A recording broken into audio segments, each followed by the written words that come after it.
Ready, steady, go. Welcome, Mark. It's fabulous to have you here. And you and I were just talking very briefly. I'm just so curious to hear about your audaciousness of your life. So why don't we start with that? Tell me something audacious about you. It's so interesting when I was doing, some research on your audacious conversations. So what would I talk about? And I realized that I did a whole podcast on just the audaciousness that I exist and that I exist in this form because I didn't come out the womb this way, and I didn't come out of childhood this way. I basically used my formative years to turn myself into an alcoholic and a drug addict, and wound up homeless and living in my truck. And it was really bad. So for me to go from that to not just that, the audaciousness of for me to live, right? Just to live was audacious. Then for me to live and get married and have children was just ridiculously audacious. It was totally not in the cards. Then for me, my family was in the restaurant business, and I was in my late 30s, still in the restaurant business. And the audaciousness of me to move in my 30s to a professional career and to actually thrive when I was shy and introverted, and not only thrive, but make millions of dollars was crazy and audacious. To get my college degree in my 40s was audacious. And then to leave my job at 50 years old, I was supporting my family, supporting my elderly parents. To leave my job to become a coach was as audacious as anything could be. Then with my seventh grade vocabulary to write best-selling books, again, audacious. To start a podcast that I now have like 600 episodes of a podcast, when I feel like I sound like a male Fran Drescher. Nothing against Fran Drescher, it works for her, but for me, like, just cringe of hearing myself talk. All of this is just outside the box. And if I listen to any of the inner talk, if I listen to how I feel about myself, what I think about myself, my judgments of myself, none of this would happen. So I think every step of the way, every day of my life is pretty audacious. And I like thinking of it that way because it just makes it so exciting. And I look at the things that I've accomplished. I look at the things that I have, the people in my life, the experiences, with gratitude and shock and surprise and wonder, rather than what I don't have. Oh, that's fabulous. Well, I love to dive into all of that, the 10s, the 20s, the 30s, the 40s, and degrees. And it's fantastic to hear that, Mark. And actually, my mission is to really redefine Audacity, because there's still this negative connotation that comes with Audacity. Not so much, I think, your side of the pond in US, but more so in Europe. But for me, there's sort of the three pillars of courage, care, and non-conformity, which you've talked about all. Through that little thread that you have talked about. So pick one and let's go a little bit deeper. Is it courage? Is it care? Is it non-conformity? And how did that apply?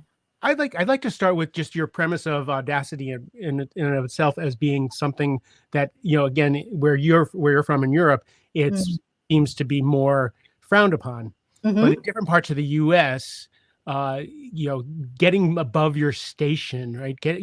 Getting outside of your lot is considered audacious. But I think the being courageous, being audacious, being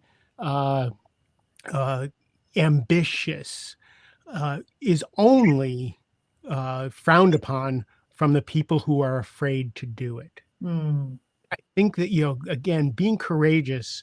When you're courageous and when you step outside your box, and you probably talk about it in your new book, and I talked about it in Only Tens. When you stop being a people pleaser, when you start saying no, when you start saying asking for what you want, when you start setting boundaries, when you start having knees and elbows in the world, there's three sets of people.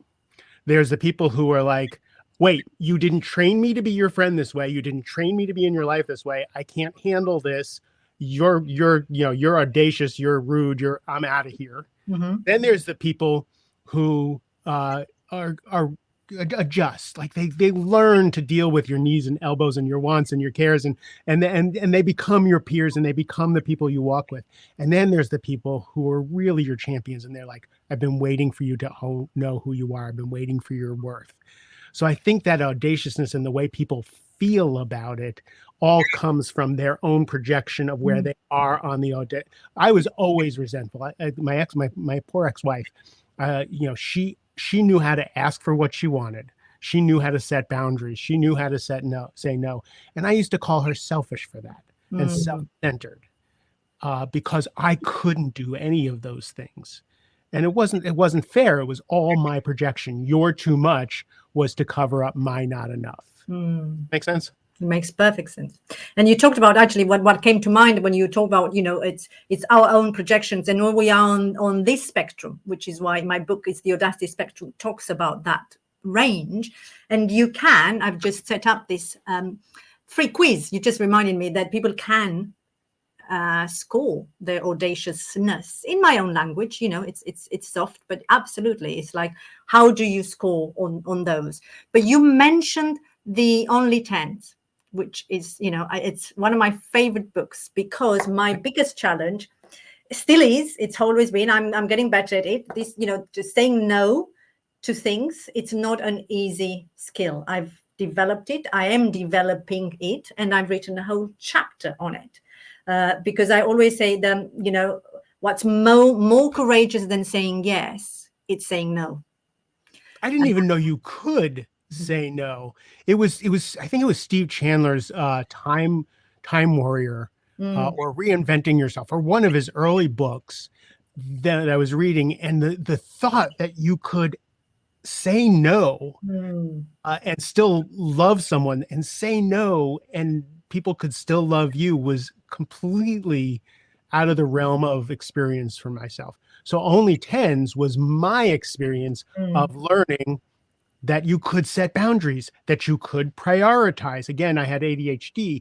So when things come into my world, they come into my world at the same level. I don't know A, B, C, big rocks, little rocks. I don't know that. It all comes out of the same volume. So for me, learning how to do triage on things coming in, including people's requests, was a whole new world. So Only Tens was me learning how to prioritize things, learning again to tell the truth, because for me, I realized I didn't have a time management problem. I had an honest.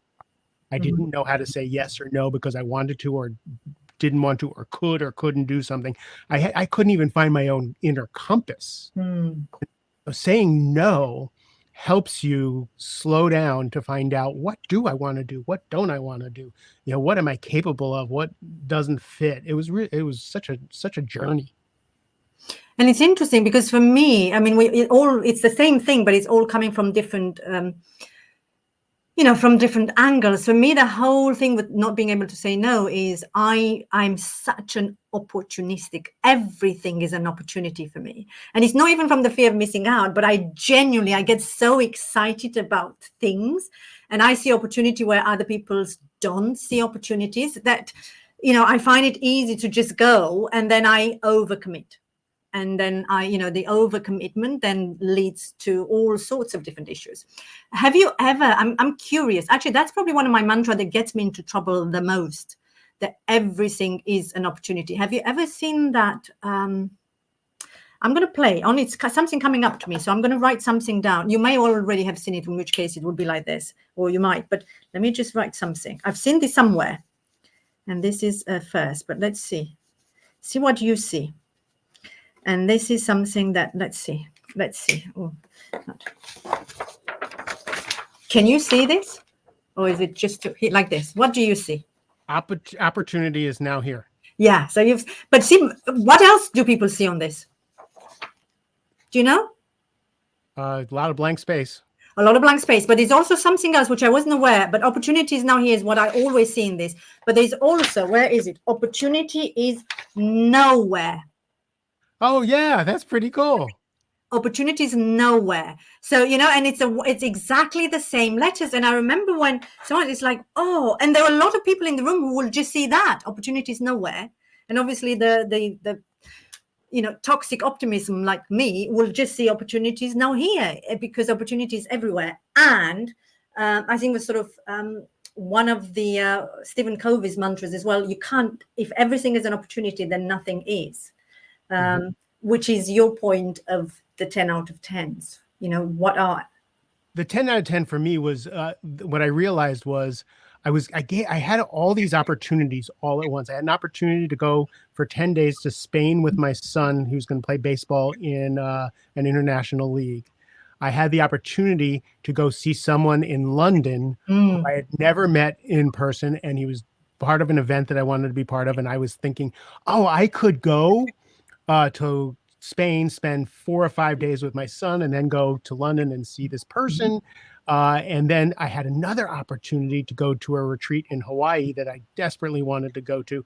And then I had another opportunity, and these were all overlapping all at the same time, to go to Alaska to be part of a reality TV show for coaches, to put them against the elements to see how the coaches fare. And I'm like, oh my God, my career, if I could be on this reality TV thing. And I was like, oh my God, I want to do all these things. And then I had to figure out what was the 10, what was the 9.5, what was the 9.0, and how was I trying to shoehorn an unnatural flow to the whole thing. And it was the person who I was going to meet in London who said, if you show up in London, if you miss your son's baseball trip, any part of it, 1 minute of it, I will not meet with you in London. Do not come to London. And that, like, I knew exactly where I needed to be all 10 days with my son in Spain. It was phenomenal. I didn't miss out on anything. But it was the difference between a 9, a 9.5, and a 10 was huge. And that's how only 10s came about. Amazing. And actually it is, because for me, as you were talking about all of those different opportunities, Hawaii and then Alaska, is like, that would be torture, because when you do see opportunity everywhere, and having the courage to then say which is the most important one, then if I do this, everything else will follow. And then choosing, of course, in your case, your son, it's absolutely, that is very, very powerful to hear. Every year on Facebook, when those pictures show up, as the anniversary of that trip to Spain, I am so grateful I made that choice. Totally. Because absolutely, nothing else. We can't retrieve any of those moments, but having that gratitude to look back, I'm sure you can recreate the opportunity to go to some of the other places. And I think we've got a question from Catherine, opportunities to create opportunity for someone who does not have. Yes, that's an audacious observation. And, what is sustainability movement to both of you? That's a tricky question. Can you repeat that for me, though? I didn't. Yeah. So what Catherine is asking us is, what is the sustainability movement to both of you? Now, Catherine, you might need to explain a little bit to us as to what exactly do you mean by the sort of sustainability, movement? What specific part of that? Just to get us on a different path. Very happy to answer that question. But before you do that, one of the things is you wrote another book, as you said, sort of best-selling book. Not just the 10s out of 10s, but it's the Rising Leaders, Handbook. So what was audacious about writing that book? The first piece was even putting my hat in the ring for leadership, to call myself a leadership coach. Of all the leadership programs I've done and the books I've read and I could never call myself a leadership coach. The internal talk, the way I see myself, I never would ever throw my hat in the ring with Simon Sinek and all these Navy SEALs who hang from the sides of cliffs and say, follow me into battle, where we'll talk leadership. I couldn't see myself in that fashion. And it was my friend Helen Appleby who sat me in my office when we were talking about my next group program. She says, why don't you write about and why don't you talk about what you do all day, every day for a living? Because with my former podcast, Mastering Midlife, Mastering Overwhelm, I kind of felt like Oprah. I wanted to give people tools for life. I wanted people to thrive. But that's not how I made my living. The way I make my living is teaching leaders to be strong, powerful, effective leaders all day, every day. And I tussle and I work with some of the most powerful people on the planet all day, every day. I'm a leadership coach.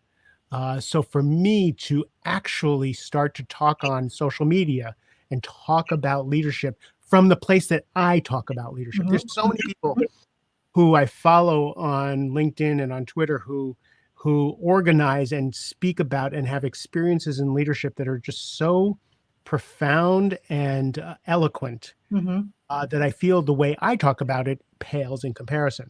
So I come from it from, again, who are you being? How are you showing up? What conversations are you having? And who do you have to be in order to have those conversations? So that's my little place where I do from the inside out, this leadership from the inside out. Yes, we teach skills, but it's leadership from the inside out. And for me to be audacious enough to believe that there's a space in the world to talk about that, for me to have my perspective, have my slice of the leadership pie, was really hard. And then when I wrote the book and I sent it to people who I was terrified to get their feedback on, these were leadership giants, and to get their feedback, like I sent the book off and I didn't want the responses. And when the responses came back, really heartfelt and really specific about how useful my perspective in the book was, for me, that was the validation I needed all these years. At 62 years old, I got the seal of approval that all my experiences, all my training, all my life, all the way I've synthesized all this information and experiences is valuable.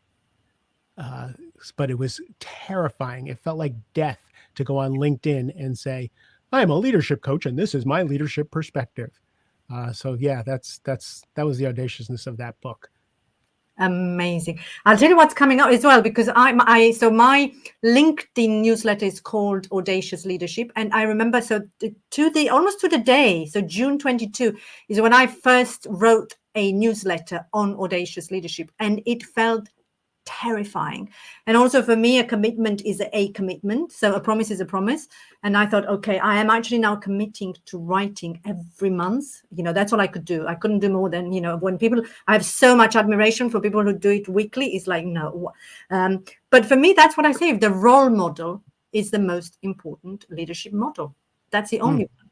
And you're just role modeling, and even through all of the transformation that you have been through, to just constantly reinvent yourself.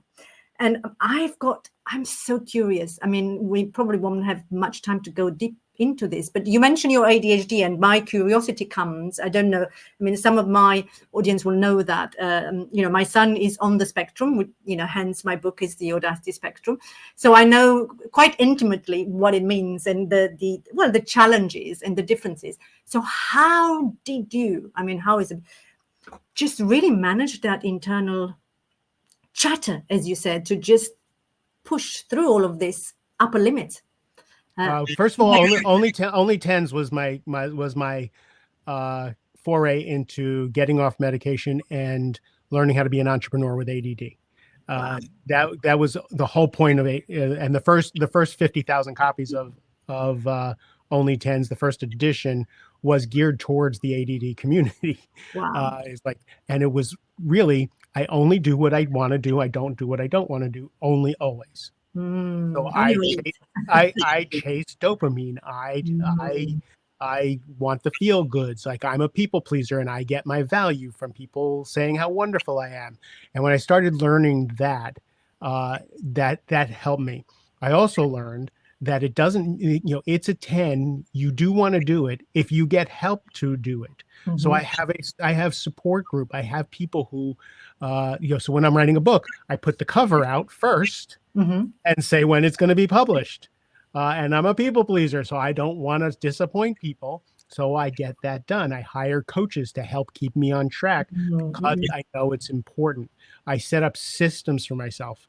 And I set up systems, again, people with ADHD are like, yeah, I try and set up systems. I set up a lot of systems. Most of them don't work, but a few of them do. And enough of them do that I can be as successful as I am. So one thing is really, ADHD people have trouble with calendars and keeping commitments and things like that. One thing I've trained myself is I don't miss appointments. Mm-hmm. I used to miss appointments. I don't and it's one thing, like you can put one thing at a time. Yes. I get up every morning at 5:15. It's just a non-negotiable. It's taken years for that to be a non-negotiable. So slowly I have certain things. And then I have, for my news, I put a newsletter out every week. Oh, wow. And I was having trouble. I was having trouble. I don't have trouble writing a newsletter. I have trouble getting to writing a newsletter. We ADD folks are quite creative, and we can just pull stuff out of our hat.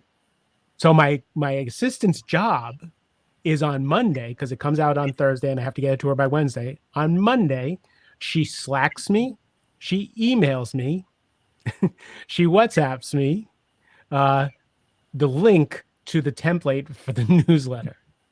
On Tuesday, if she doesn't see the newsletter, she does it again. On Tuesday night, so when she's in the Philippines, so when I wake up Wednesday morning, it's there again. And she says, I don't want to bother you. I said, no, this needs to happen. This is the best use of your time. And I haven't missed a newsletter in almost a year, because we have that silly system. Where now I have a person who does all my video editing. Like the whole social media calendar thing.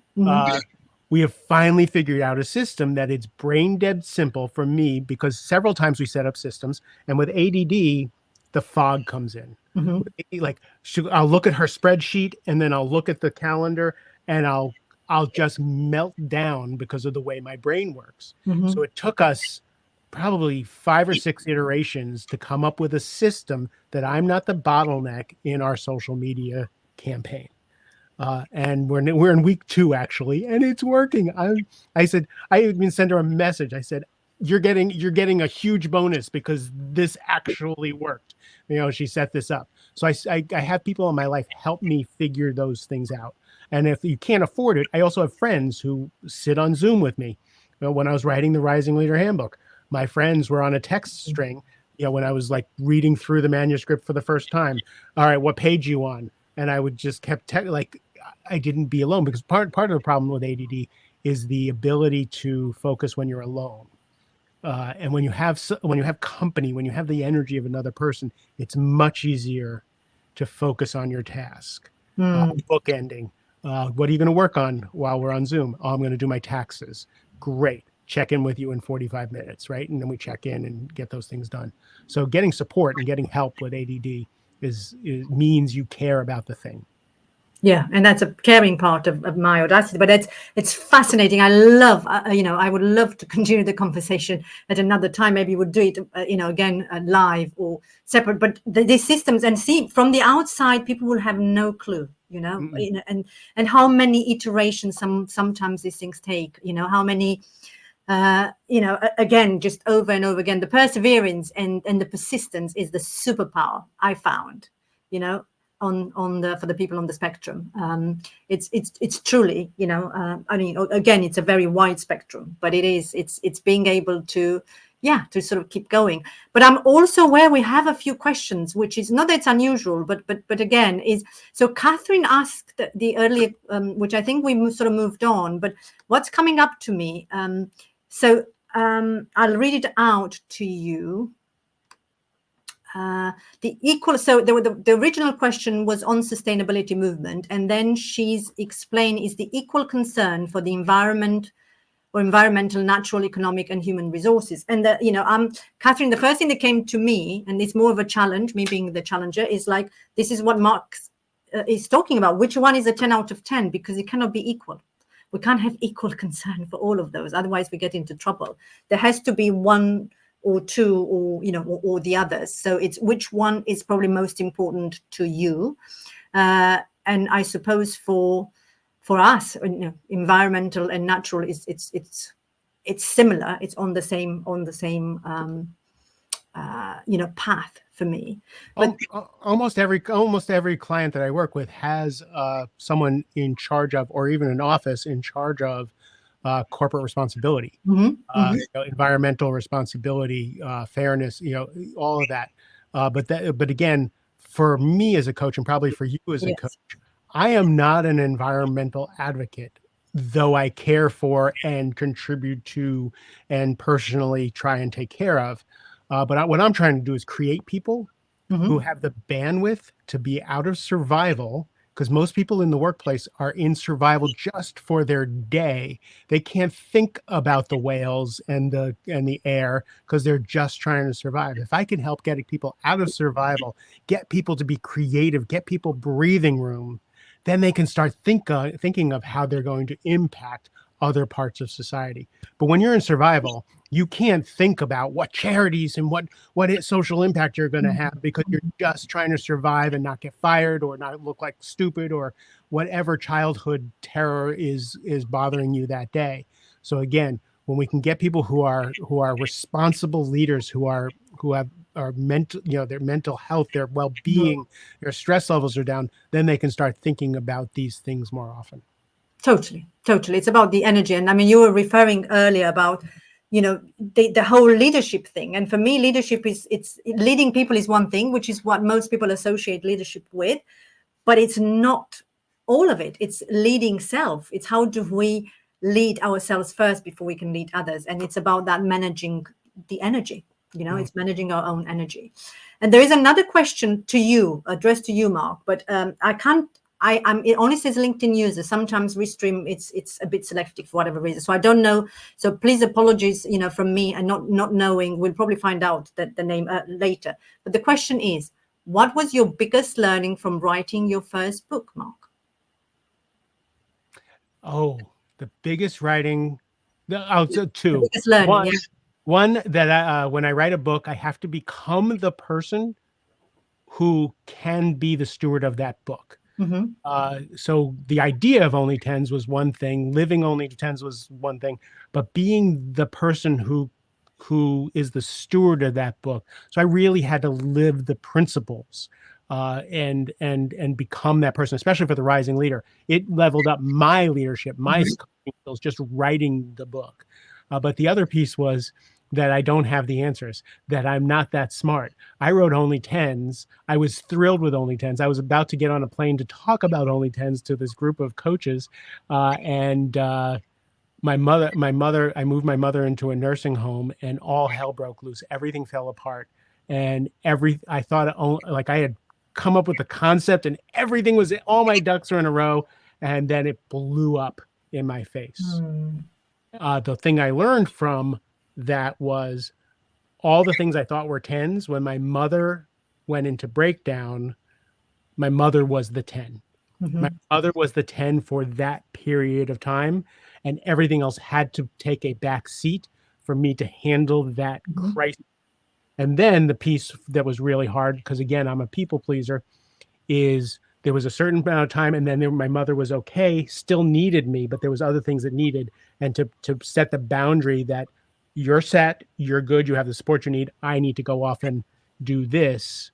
Those were the learnings that were really hard for me, that it was great in concept, but when the shit hits, excuse me, this is live, when all hell breaks loose, can you adjust? Can your system and your way of being adjust to that?